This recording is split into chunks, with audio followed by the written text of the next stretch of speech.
Hello and welcome back to No Bullshit. Today we return to talking about the upcoming presidential election about to happen here in America in a few months this November. President Trump is currently the favorite here, eyeing to get himself re-elected, going up against his opponent, likely to be longtime Democrat and former Vice President Joe Biden. Biden's got an uphill battle to fight if he really wants to win though, and his most intimidating obstacle might just be himself and his declining health and mental aptitude. Joe's been duffing things up on TV and live streams and on Twitter, doing his best to look tough and presidential, but often coming off rather aloof, fumbling, and even like he's showing extreme signs of aging and possibly even signs of Alzheimer's. And to make matters even worse for Joe Biden this week, his opponent President Trump just got a pretty significant endorsement from a prolific podcaster and entertainer and typically left-leaner who previously supported the other Democratic candidate. But now today's subject, he's none other than stand-up legend and former Fear Factor host Joe Rogan. And well, instead of shifting his usual left-wing support over to the next Democrat to take the lead, well, instead, Rogan has decided to cross party lines and say he would vote for President Trump over Joe Biden. Wow, Joe Rogan supporting President Trump in the lead up to the presidential election of 2020. Can't say many of us saw that coming this year, but you can hardly blame the guy, can you? I'm actually rather surprised any Democrats thought Biden was a good idea to begin with. But then again, these are the same people who thought Hillary Clinton had a chance 4 years ago. And sure, she did have a chance and she actually almost won, but that was only after putting all of their political capital behind her, including all liberals, Democrats, Hollywood, and mainstream media. They were all backing Hill Dog as hard as possible, and yet she still lost. Trump won in 2016, defying all expectations, and I think now he's in an even better position to beat Biden this year, whose chances are already far less significant than his previous Democratic counterpart. But let's not get too sidetracked with predictions and guesses and prefaces. Next, let's move forward and dive more into this Joe Rogan story, because him backing the president does say a lot, and his influence online with both younger and older generations, this is the kind of thing that will greatly help us in the polls this fall. For more details on the Joe Rogan endorsement, let's check out an article called "Joe Rogan Would Vote for President Trump Over Joe Biden. I don't think he can handle anything." Well, I don't think I can blame you for thinking that, Joe. Biden certainly hasn't shown himself to be very well versed, strong, healthy, or adept at anything his entire campaign. Really, he's just been exposing himself as a fraud and a career politician who can barely speak off the cuff at all. And really, when you look at Biden now, all I think people see is a very old, frail, troubled man who you almost want to feel sorry for. Looks to me like Democratic handlers are trying to prop Biden up like a puppet, because although he seems bad and he slurs his speech and messes up a lot, but believe it or not, he's actually still the best shot the Democrats have. But enough about what I think. Let's next read more into this story and see more about why Joe Rogan isn't voting for Biden specifically. Comedian and UFC commentator Joe Rogan would rather vote for President Trump than former Vice President Joe Biden in the 2020 election. He said on his podcast Friday, "I can't vote for that guy," Rogan said of the Democratic presidential primary frontrunner. "I'd rather vote for Trump than him. I don't think he can handle anything." The Joe Rogan Experience guest this week was Eric Weinstein, a mathematician and economist, as well as the managing director of Teal Capital. The 2020 election came up during their discussion, and both men agreed they could not vote for Biden. Well, that's certainly a refreshing thing to hear, that's for sure. Especially these days when politics can get so polarizing and so far to the extremes. Middle grounders like this almost never get heard anymore. And believe it or not, but I'm old enough to remember when something like this wasn't as surprising as it is now. People used to be on the fence and in the middle, and they had enough of an open mind that they could see themselves voting for the other side at times. It all depends on the situation, really. Politics isn't an exact science by any means. And it's not always about the parties, the sides, their positions, and political tendencies either. Sometimes it's just more about the person, who they are, and whether or not you like them or think they're capable for the job. So if we do cast aside the parties and politics and look at Trump versus Biden man to man, well, I think it's pretty clear the president has many advantages. Not only is he a bit younger age-wise, but he also looks and acts and feels much younger and incredible, especially for his age. Biden, on the other hand, is aging poorly. Although his biography biography might say he's 77 years old exactly, but if you really look at the guy and the way he carries himself, you might guess Biden is over 80 already, and probably too weak to make it through a 4-year term even if he did win this election. I mean, why do you guys think Bernie Sanders, the second place Democrat, is refusing to officially bow out of the race yet? Even though Bernie is rather old too, at least he's still got some energy and vigor in him, albeit his ideas and pro-socialism and communism stuff are completely wackadoo. But yeah, Bernie is still hanging in there even though he lost most of the primaries, because Democrats know Biden could literally not make it to the election this November, especially with this health scare and everything else that's going on in the world. It really is an actual possibility. It's sad and sucks, and I wouldn't wish that upon anyone, but it's something we have to deal with right now. So with that in mind, it's also no wonder longtime centrists and left-leaners like Joe Rogan and his guests, they would balk at the idea of Biden too, because they can see the writing on the wall as well. Weinstein said he couldn't vote for Trump either. I want a choice of an actual president that's viable, Weinstein said. I don't have one. Rogan, who previously endorsed Biden's primary rival, Senator Bernie Sanders, would apparently prefer President Trump to serve a second term than vote for Biden. The pressure of being the president of the United States is something that no one has ever prepared for, he said. The only one who seems to be fine with it is Trump, oddly enough. He doesn't seem to be aging at all. That's right. Say what you want about the guy, but Trump certainly is fit and active and enthusiastic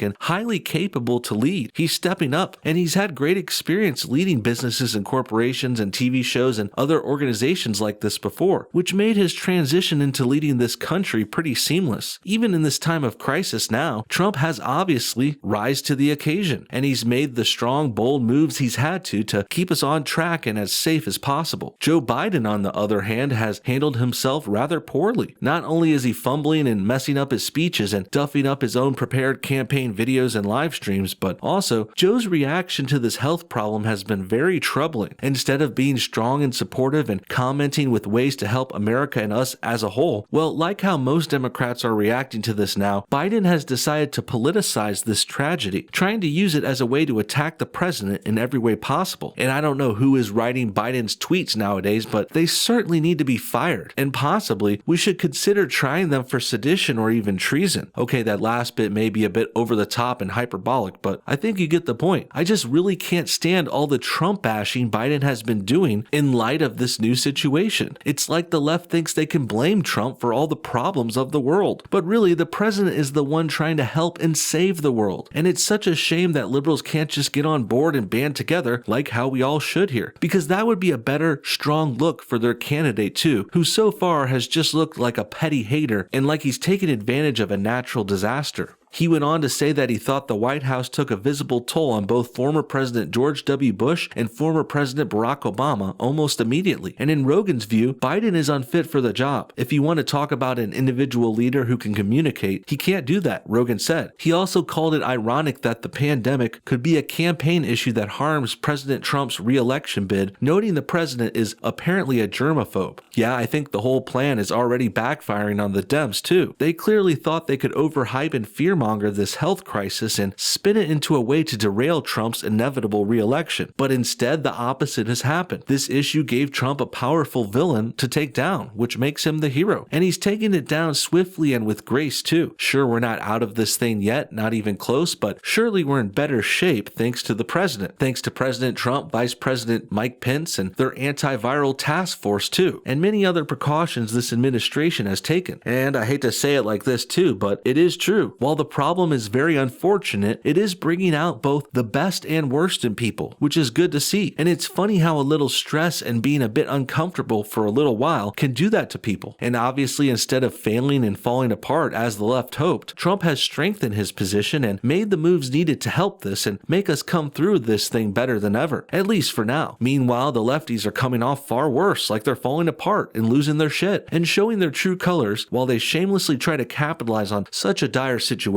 Rogan's first choice Sanders faced blowback earlier this year from the far left when the comedian announced his endorsement of the Democratic Socialists. I think I'll probably vote for Bernie, him as a human being. When I was hanging out with him, I believe in him, I like him a lot, Rogan said in a January podcast. Well, that's pretty ironic, isn't it? Democrats balked and virtually refused and condemned an endorsement from Joe Rogan back in January. But now that he's backing Trump a few months later, and I bet they wish they had Rogan on their side once once again. Sure, he's just a comic and not a politician or even very politically relevant, but Joe Rogan is a noteworthy influencer with one of the biggest podcasts and YouTube channels out there. Surely he holds some sway, but more importantly, this is reflective of a bigger picture too. Many other centrists and soft left-leaners like him are likely to be thinking the same things as well. Biden isn't the one. He's too old and out of touch and not fit for the job. And perhaps this health scare is bringing even more light to that fact too, because now we know we're not necessarily as safe or untouchable as many of us thought for years. There are real dangers still out there and real problems which require real strong leadership to help keep us from buckling. Trump is the one that has that strength, but Biden simply does not. It's really that simple, and I guess it takes a comedian slash UFC host to see that and have the balls to say that publicly too. Keep in mind, many others might be thinking what Joe Rogan just said already, but he's the one that does have the courage to say it and stand behind and defend his stance too. Good on you, bro, and welcome to the revolution. Can't wait to see you and many others at the polls in November. Lastly, we got one more bit to watch before we leave. Let's take one more minute to look at a few clips from that actual Joe Rogan live stream this article was talking about. Check out this clip. I want a choice of an actual president that's viable. I don't have one.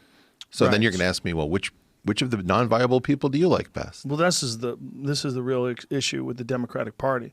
They've essentially made us all morons. Yeah. With this Joe Biden thing, they really have.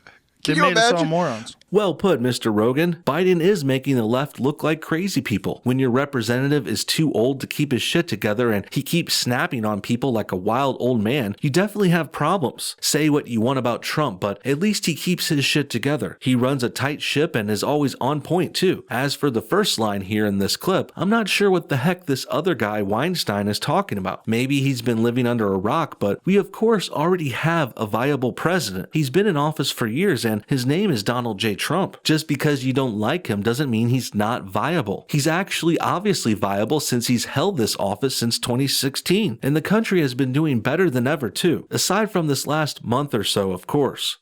Who do we need? I mean, I can't vote for that guy. I can't vote for him. I can't vote for him. I can't vote for Trump. I'd rather vote for Trump than him. I don't think he could handle anything. I mean, you're relying entirely on his cabinet. Like, if you want to talk about an individual leader that can communicate, he can't do that. And there you have it. As stated before, and as we went over earlier, Joe Rogan just makes a lot of sense here. And in this video form, you can see he's trying to talk sense into a more far-left guy, Weinstein, who's his guest for this show, and doesn't seem to be ready and open-minded enough to think about voting for Trump. Politics are polarizing, of course, but in some cases, as we went over before, it's not always about politics or parties or policies and alignments. Sometimes you just have two options and you gotta pick one or the other. So while some can't hang with that, and it seems the guest Weinstein can't hear, but Joe Rogan can step up and say, hey, we can't have Biden as a president, so we better vote for Trump then. Otherwise, this whole country could be in big trouble. What do you guys think? Is Joe Rogan's endorsement of Trump a big deal? Will other middle ground people follow suit and avoid endorsing Biden? And can more and more people see how bad Biden has become now? Comment your thoughts on everything below, and thanks for watching No Bullshit. Hit that like button to help support this channel, and we'll see y'all next time.